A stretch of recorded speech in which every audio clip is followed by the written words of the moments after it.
Dites-moi, mais qu'est-ce que vous faisiez à l'âge de 16 ans? Dites-moi dans les commentaires. Donc, victoire 1-0 du Barça face à Mallorca.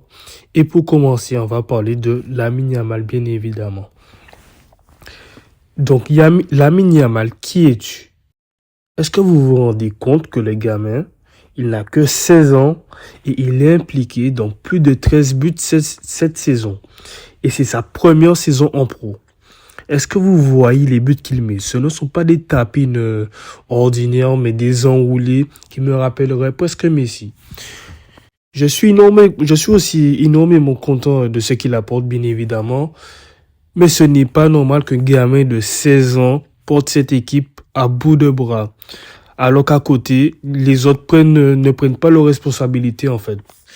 Déjà, pour moi, il joue beaucoup trop et il faut éviter de le cramer, comme on a pu le faire avec, par exemple, Pedri et Ansu Fati. On ne peut pas être là et attendre qu'un gamin de 16 ans, mais 16 ans, il vient à peine d'arriver au lycée et on ne peut pas être là à attendre qu'il fasse la différence. Déjà, c'est pas normal. Maintenant, parlons de l'entrée de Victorino Roque. Son entrée a été incroyable. Je ne savais même pas qu'il courait aussi vite. Et des joueurs capables de prendre la profondeur comme lui, c'est ce qu'il manque au Barça. Et l'envie, c'est ce qui fait la différence avec Joao Félix. Parce que Victor Roque montre clairement une différence d'envie. Et ce même Joao Félix, qu'il fasse très attention parce que sinon il restera à l'Atlético Madrid en fait.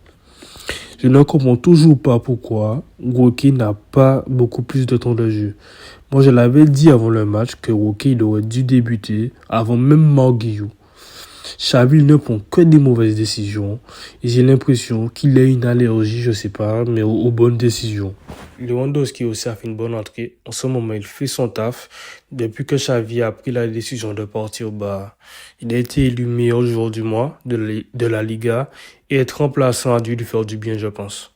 J'espère qu'on aura un bon Lewandowski mardi face à Naples et on l'attend. Maintenant, parlons des choses catastrophiques. Du coup, j'ai clairement dormi devant la première mi-temps. Parfois, j'ai l'impression que nos joueurs oublient qu'un match dure 90 minutes. On dirait la première mi-temps ne les intéresse pas parce qu'ils ne mettent aucune intensité, aucune prise de risque. Ils commencent réellement à jouer une fois quand ils n'ont plus le choix, donc en deuxième période. Sauf que nos joueurs n'ont pas les capacités physiques, hein. C'est pas sorcier. Et pour durer 90 minutes, c'est passé contre Mallorca, mais ça passera pas tout le temps. Du coup, c'est tout pour cette vidéo. N'hésitez pas à vous abonner, liker, partager, vu que je viens de me lancer dans l'aventure YouTube et voilà, je vous remercie.